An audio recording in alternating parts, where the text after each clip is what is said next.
안녕하세요. 예, 안녕하세요. 네, 다리가 힘이 빠지는 건 어느 쪽이에요?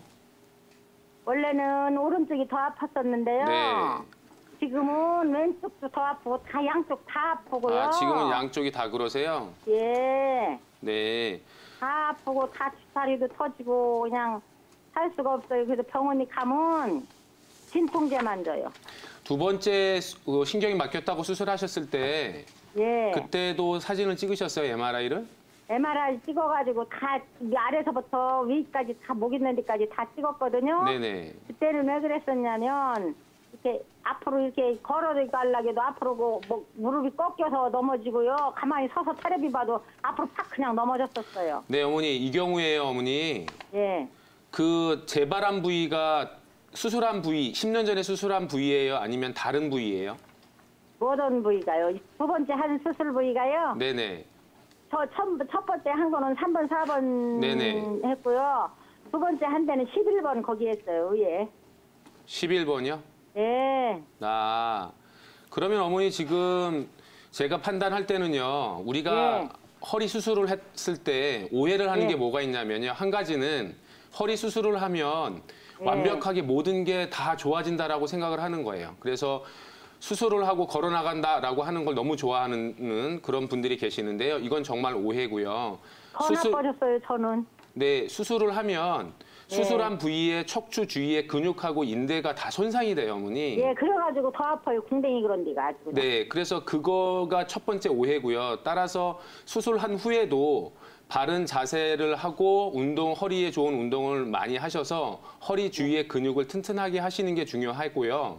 예. 그다음에 두 번째로 오해가 뭐냐면 수술한 부위가 아프다라고 했을 때 항상 뭐라고 생각하냐면 재발을 했다. 수술을 한 부위가 재발을 했다고 생각을 하시고 그리고 병원에 가서 다시 검진을 안 하시고 일반적으로 다른 병의원을 찾지 않고 일반적으로 야매라 그러죠. 그런 데 가셔서 이제 치료를 받으시는 경우가 있는데 이제 요게 두 가지가 잘못된 진실인데 어머니 같은 경우는 제가 생각할 때는 발이 힘이 빠지는 부위를 확인을 하실 때요.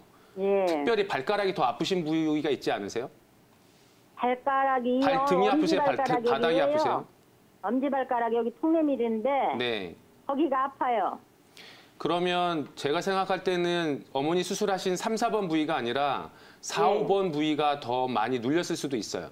예, 4, 5번 부위도 그 전방증이 있대요. 네, 그래서 지금 제가 생각할 때는 어머니 지금은 수술을 하시는 것보다는 예. 한방에 가셔서 추나 치료나 침 치료 또 통증이 심하시면 복약침 치료가 제일 좋거든요. 봉침, 약침이요? 네, 네. 그렇게 예. 맞으시고 예. 그리고 엄마의 자세가 분명히 예. 왼쪽 골반 높이하고 오른쪽 골반 높이가 다를 거예요. 그런가 봐요. 오른쪽 골반이 더 아파요. 그래서 그 골반 높이를 맞추셔서 어머니의 몸무게 균형을 바로 잡아주셔야 돼요. 그럼 그거 하려면 어디를 가서 어떻게 해야 한의원 되나? 가시면 돼요. 한의원에 네. 가면 한의원이 다 해줘요? 네네. 그리고 추나하는 한의원 찾으시면 되고 꼭 수나는 하라고도 않더라고요. 그러니까요. 꼭 필요한 거가 하나가 더 있는데요. 한약을 드시면 좋아요.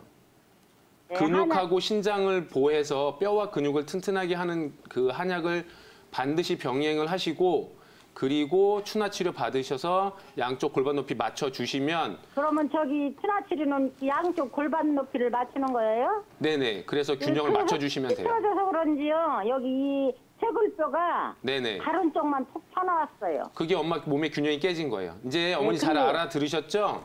예, 그러면 네네. 추나치료를 받을 수 있는 병원에 가야겠네요. 네, 그러면 예. 좋아지실 거예요. 어머니 너무 걱정하지 마시고. 아, 그러면 저기 한약도 먹고 네. 봉침도 맞고 약침도 맞고 추나치료도 받고 이렇게 네. 할까요? 어머니 예, 이제 감사합니다요. 다음 분 상담해야 되니까 어머니 건강하시고요. 예. 네, 어머니. 네, 이렇게 또 추나요법을 받을 수 있는 한의원들이 있는데요. 또 올해는 시범 사업을 하고 있어가지고 저렴한 가격에 추나요법을 받을 수 있거든요. 어디서요? 네, 이 점도 잘 참고하시고 이 점에 대해서는 저희가 또 안내를 해드리도록 전화를 드리도록 하겠습니다. 예, 여기는 구로동인데 요금방에서는 어디 병원이 좋을까요? 네, 알겠습니다. 저희가 방송이 끝난 후에 전화를 드려가지고요. 이 점도 가르쳐 드리고요. 저희가 잠시 후에 계속해서 어머님 증상에 대해서 이야기를 나눠볼 테니까요. 계속해서 시청해 주시기 바랍니다. 네, 네. 저희는 그럼 계속해서 허리 질환에 대해서 이야기를 나눠볼까요? 맞아요. 네, 일단은 허리 질환을 호소하시는 분들 굉장히 많으시죠? 그렇죠. 네. 네, 윤민아 원장님, 또 많은 허리 질환 환자들 중에 이렇게 디스크와 척추관 협착증 이 두 가지 중에 어떠한 증상인지 고민들 많이 하시잖아요. 또 헷갈리기도 하고 어떻게 구별할 수 있나요? 예, 아무래도 허리가 아프다 그러면 어떤 것이 원인인가 이런 부분에 대해서 상당히 좀 궁금해하시는 분들이 많으실 텐데요. 우리 어머님처럼 그 허리 추간판 탈출증 또 척추관 협착증으로 고생을 하시는 분들이 많습니다. 그래서 일단 요추 추간판 탈출증이라는 거는 척추뼈와 척추뼈 사이에 있는 디스크가 있어요. 추간판이라고 그러죠. 그것이 어떤 원인에 의해서 손상을 받아가지고 그 디스크가 튀어나오면서 그 주변에 있는 조직과 척추 신경을 압박해서 나타내는 증상들이에요. 그래서 이게 허리가 아프다던가 아니면 다리의 신경 증상들, 땡기거나 저리거나 터질 것 같거나 이러한 여러 증상들을 나타내는 겁니다. 그런데 이 추간판이라는 거는 척추뼈와 척추뼈 사이에 있는 관절 연골이라고 볼 수 있는데 이게 척추 사이에서 어떤 충격을 완충을 시켜주고 외부 자극에 의한 충격을 완화를 시켜줄 수 있는 아주 중요한 역할을 하는 그러한 조직이라고 보시면 됩니다. 그래서 또 척추관 협착증은 또 뭐가 다르냐면은 선천적이나 또는 후천적으로 척추 중앙에 있는 척추관 또 신경근관, 추간공이 좁아져서 허리의 통증이나 다리의 여러 가지 신경 증상을 나타내는 질환이에요. 그래서 척추관 그 주변에 있는 뼈나 인대들이 그 구조물들이 아주 비대해져 가지고 신경근을 누르고 혈육 장애를 일으켜서 허리와 다리 쪽으로 통증을 일으키는 그러한 질환이라고 볼 수 있습니다. 네, 척추관이 좁아져서 신경을 압박하는 척추관 협착증 그리고 또 허리 디스크의 차이점 저희가 비교를 해봤는데요. 그렇다면 원장님, 두 질환이 발생하는 원인이 혹시 다른가요? 예, 그 요추 추간판 탈출증은 기본적으로 외상, 외부에서 오는 그런 자극이나 아니면 노화로 인한 퇴행성 병변이라고 볼 수도 있고 또 평소에 자세가 좀 안 좋은 분들이 많아요. 대부분 나는 바르다고 생각하지만 대부분은 다 비뚤어져 있습니다. 그래서 아까 윤홍일 원장님이 말씀하신 추나 치료가 꼭 반드시 필요한 거고요. 또 육체적으로 너무 지나치게 노동을 많이 하신다든가 허리 근육이 원래 약하신 분들 또 악화시켜주는 요인으로는 흡연이라던가 살이 많이 쪄가지고 허리에 부담을 많이 준다든가 또 유전적으로도 어느 정도는 영향이 있다 이렇게 볼 수 있고요. 또 척추관 협착증은 그 원인이 추간판 탈출증 아니면 추간판 후면이 비대해졌다든가 선천적으로 추간판이 협소하다든가 뭐 황색 인대 뒤쪽에 있는 이 부분들이 함입이 돼서 눌러서 온다던가 이런 여러 가지 원인들을 들 수가 있습니다. 그런데 특히 그 추간판 이 디스크라고 불리는 것이 어릴 때에는 그 디스크 안에 있는 수액이 수분 함량이 상당히 높아서 한 88% 정도는 된다고 그래요. 근데 이렇게 많이 그 수분 함량이 높아서 어느 정도 완충 작용을 잘 할 수가 있는데 나이가 들고 50세 이상이 되면 점점 노화가 되면서 그 수분 함량이 거의 70% 정도까지 떨어지게 됩니다. 또 그런 또 콜라겐들이 많이 늘어나고 섬유화가 돼가지고 좀 딱딱해지는 거예요. 딱딱해지면은 가벼운 충격에도 디스크가 잘 탈출이 될 수도 있는 부분이 있는 거고요. 또 척추관 협착증도 마찬가지로 그 척추 주위에 있는 그런 여러 가지 조직들이 갈수록 그 부분들이 그 탄력도가 떨어지고 노화가 되면서 경직이 됩니다.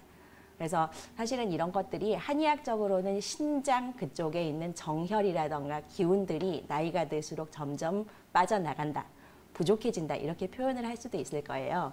그래서 사실은 나이가 들수록 특히 50대 이상이 되신 분들 이런 분들은 신장 쪽의 정혈과 기운을 보호할 수 있는 그러한 한약들을 매년 꾸준히 드시는 것이 꼭 필요하세요. 네, 이렇게 차이점과 원인에 대해서도 알아봤는데요. 잘 참고하시면 좋을 것 같습니다. 그런데 많은 허리 통증 환자들 중에서 네. 내가 디스크인지 아니면 협착증인지 많이들 고민을 하실 것 같아요. 헷갈리죠. 그렇죠. 윤우미 원장님, 아무래도 이런 분들이 자가로 진단할 수 있는 방법이 좀 있을까요? 네, 협착증인 경우에는 허리를 앞으로 숙이면 좀 더 편해지고요. 그리고 허리보다는 다리 쪽에 통증이 많으세요. 그리고 우리가 누웠다가 일어나실 때 몸이 좀 힘드신데 좀 움직이시면 조금 더 편해지십니다. 그리고 협착증인 경우에는 오래 걸으시면 다리가 막 저려오죠. 아까 어머님처럼 발이 이렇게 발목이 움직이기가 힘드신 경우도 많아지고요. 그렇지만 이럴 때 잠깐 앉아서 좀 쉬어주시면 좀 더 편해지시고요. 그리고 우리가 누워서 양다리를 들어 올리는 거는 협착증인 경우에는 다 하실 수가 있어요. 그런데 이제 반대로 디스크인 경우에는 누워서 다리를 들어 올리기가 좀 힘드세요. 그래서 90도까지 다 들어 올리실 수가 없습니다.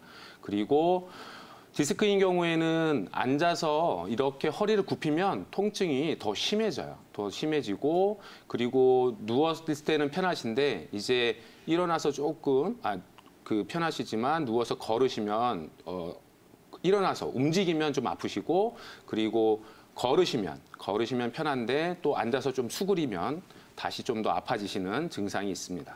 네, 두 질환 다 허리에서 발생하기는 하지만요. 통증의 양상에 따라서 차이가 있다는 점. 그렇기 때문에 내 통증이 어디에 속하는지 체크해 볼 필요가 있을 것 같은데요. 자, 그렇다면 윤미나 원장님, 전반적으로 허리에 나타나는 통증, 한의학에서는 어떻게 바라보고 있나요? 예, 한의학에서는 우리 동의보감에서는 10종 요통으로 허리 통증을 분류를 해놨습니다. 기본적으로 허리라는 거는 우리 한의학에서는 신장과 연관이 된다. 그러니까 신장 기운이 허리의 통증을 신장 기운이 약하면은 허리 통증이 잘 유발이 된다. 이렇게 보는 것이 가장 기본 중의 기본입니다. 그래서 그 동의보감에서 나눠놓은 그 10종 요통에서 1번은 신어요통. 그 다음에 내 몸에서 만들어진 병리적인 산물들이 있어요. 담음, 어혈, 식적 이런 것에 의한 요통. 또한 외부 사기에 의한 것들, 풍한, 습, 습열 이걸로 인한 요통. 또한 갑자기 삐어서 오는 좌섬 요통.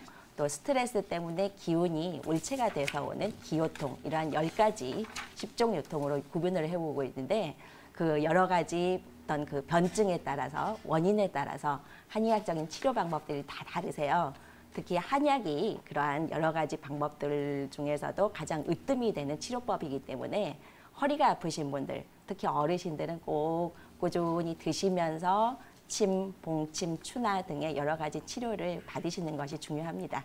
네, 단순히 허리가 아프다고 해서 허리에만 좀 주시라는 게 아니라 10종 요통, 10가지 변증에 따라서 적절한 한의학 치료가 필요할 것 같은데요. 그렇다면 윤미나 원장님, 평소 이렇게 허리가 아프기 때문에 운동하기 좀 힘들잖아요. 좀 허리 건강에 도움이 될 수 있는 생활 습관 같은 거 있을까요? 예, 아까 말씀드렸듯이 허리 통증을 유발할 수 있는 여러 가지 원인들이 있는데 일단은 금연 기본이겠습니다. 흡연을 하시게 되면은 내 몸에서 약간씩은 화를 올리는 부분도 있고 그래요. 그래서 금연 그런 것들과 또한 체중 조절, 비만하게 되면 당연히 허리가 부담을 올 수밖에 없겠죠. 또 그 허리에 좋은 자세를 계속 습관화시켜주는 부분들, 또 복대를 허리 통증이 심할 때는 착용을 하시는 게 좋고요. 근데 복대도 너무 오래 착용하게 되면 나중에는 허리 근력이 약화가 되기 때문에 아주 심하게 통증이 있을 때만 잠깐 쓰시는 게 좋습니다. 또 운동으로는 여러 가지 추천해 드릴 수 있는 게 수영이라든가 승마라든가 간단한 걷는 운동 이런 부분들을 추천드릴 수 있을 것 같고 또 제가 오늘 마지막으로 기체조 2가지만 확실하게 알려드리겠습니다. 그래서 허리 이렇게 디스크 탈출증이나 척추관 협착증 이런 부분들에 대해서는 사실은 허리 운동을 본인이 스스로 집에서 함부로 하는 거는 사실은 좋지는 않으세요. 왜냐하면 그것이 어떤 원인인가에 따라서 똑같이 했는데도 통증이 오히려 더 심해질 수가 있으세요.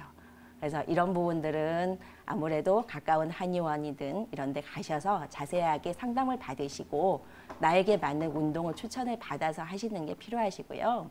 그냥 간단하게 기본적으로 할 수 있는 운동들은 일단은 장운동이라고 보시면 됩니다. 일단은 그 바닥에서 서셔가지고 땅은 이렇게 바닥을 이렇게 서 있는 상태에서 무릎은 약간 낮춘 기마 자세에서 아랫배를 넣고 빼고 하는 장운동 하루에 한 100개 정도 이렇게 좀 꾸준히 해주시는 게 좋고 또 땅에 누우셔서 무릎은 직각으로 세우신 상태에서 그 상태에서 장운동도 100개 정도 하루에 꾸준히 해주시면은 복직근을 강화시켜주고 허리까지 다 풀어줄 수 있는 그런 효과가 있기 때문에 아주 좋습니다.